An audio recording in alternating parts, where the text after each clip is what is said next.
نحمدہ ونصلی علی رسولہ الکریم۔ عزیزان محترم، میں Muhammad Aslam Dodi, chairman liberal party Pakistan, آپ سے مخاطب ہوں اور آپ دیکھ رہے ہیں liberal party Pakistan YouTube channel. پیش خدمت ہے پروگرام خدا سے ملاقات۔ عزیزان محترم، ہمارا آج کا موضوع ہے خدا کے وجود کی نشانی نمبر 4، آسمانوں کی پیدائش۔ عزیزان محترم، آپ کو پتہ ہے کہ میں آپ حضرات کے سامنے اللہ تبارک و تعالیٰ کے وجود کی نشانیاں بیان کر رہا ہوں، اور اس ضمن میں نے ایک پروگرام خدا سے ملاقات آپ حضرات کے سامنے شروع کر رکھا ہے۔ بنیادی مقصد اس کا یہ ہے کہ آپ اللہ عز و جل کی ذات بابرکات سے ملاقات کر سکیں۔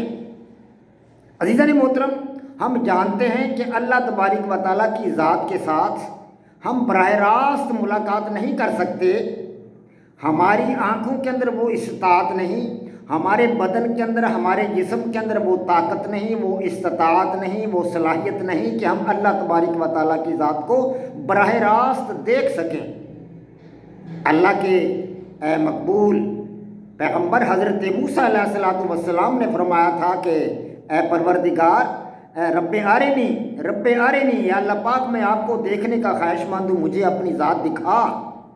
تو اللہ تبارک و تعالیٰ نے جب اپنا جلوہ دکھایا کوہ طور پر، تو حضرت موسیٰ علیہ السلام اوندے ہو کر زمین پر گر پڑے، بے ہوش ہو گئے،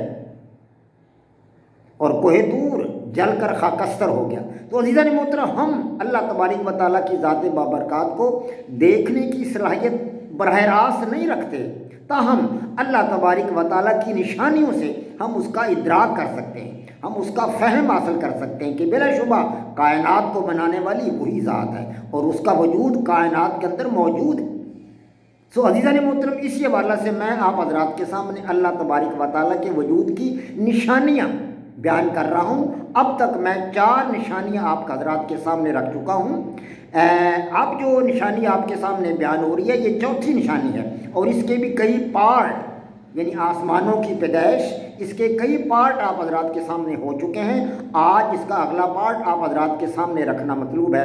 عزیزان محترم، میں نے گزشتہ ایپیسوڈ میں، یعنی خدا سے ملاقات کے گزشتہ ایپیسوڈ میں نے آپ حضرات کے سامنے سورہ یونس کی آیت نمبر 3 پارہ نمبر 11 سے تلاوت کی تھی، جو آسمانوں کی پیدائش سے متعلق ہے، اور اس کا ترجمہ بھی آپ حضرات کے سامنے رکھا تھا۔ عزیزان محترم، اس سے آگے قرآن پاک اس سے آگے جا کر جو کچھ فرماتا ہے، تو وہ ہے قرآن پاک کی یہ آیت ہے جو آپ حضرات کے سامنے اب میں رکھوں گا۔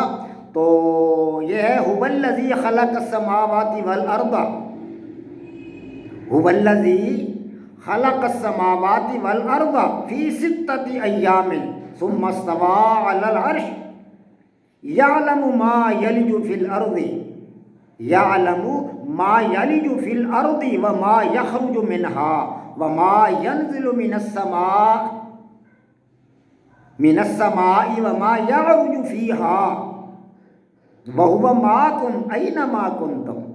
سبحان اللہ، وهو معكم، وہ تمہارے ساتھ ہے، أينما كنتم، تم کہاں جا رہے ہو، کدھر جا رہے ہو۔ سبحان اللہ، یار کیا خدا کا کلام، با کمال کلام۔ بلا شبہ یہ اللہ عز و جل کا کلام، جو اس پر غور کرتا ہے، بلا شبہ اللہ تبارک و تعالیٰ کی ذات بابرکات اس کو راہ راست دکھا دیتا ہے۔ وَهُوَ مَعَكُمْ أَيْنَمَا كُنْتُمْ وَاللَّهُ بِمَا تَعْمَلُونَ بَصِيرٌ۔ ترجمہ، وہی ہے جس نے آسمانوں اور زمین کو 6 دن میں پیدا کیا، پھر عرش پر جا ٹھہرا۔ جو چیز زمین میں داخل ہوتی ہے اور جو اس سے نکلتی ہے، اور جو آسمان سے اترتی ہے اور جو اس کی طرف چڑھتی ہے، سب اس کو معلوم، سب اس کو معلوم، اور تم جہاں کہیں ہو وہ تمہارے ساتھ ہے۔ اینما کم، وہو معکم اینما کنتم، تم جہاں ہو، جہاں کہیں بھی ہو، وہ تمہارے ساتھ ہے، اور جو کچھ تم کرتے ہو خدا اس کو دیکھ رہا ہے۔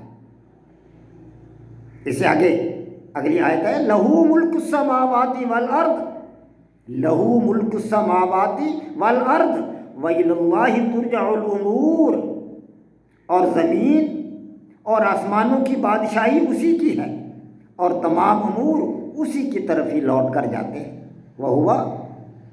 وَإِلَى اللَّهِ تُرْجَعُ الْأُمُورُ، اور تمام کام، تمام امور تمام افعال اسی کی طرف لوٹ کر جاتے ہیں۔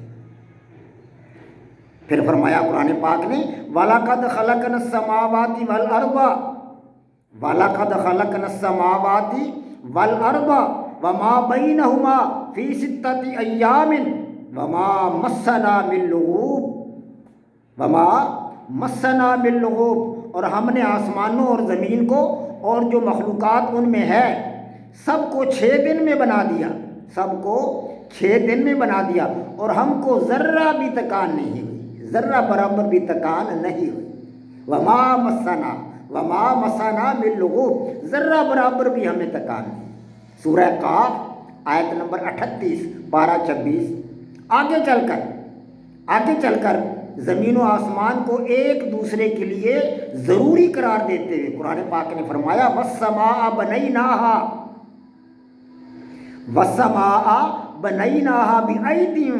بِأَيْدٍ وَأَنَّا لَمُوسِعُونَ، اور آسمانوں کو ہم ہی نے ہاتھوں سے بنایا، اور آسمانوں کو ہم ہی نے ہاتھوں سے بنایا، اور ہم کو سب مقدور ہے۔ وَالْأَرْضَ فَرَشْنَاهَا فَنِعْمَ الْمَاهِدُونَ، اور زمین کو ہم ہی نے بچھایا، اور دیکھو ہم کیا خوب بچھانے والے ہیں، ہم کیا خوب بچھانے والے ہیں۔ وَمِن كُلِّ شَيْءٍ خَلَقْنَا زَوْجَيْنِ لَعَلَّكُمْ تَذَكَّرُونَ، اور ہر چیز کی ہم نے 2 قسمیں بنائیں، اور ہر چیز کی ہم نے 2 قسمیں بنائیں تاکہ تم نصیحت پکڑو۔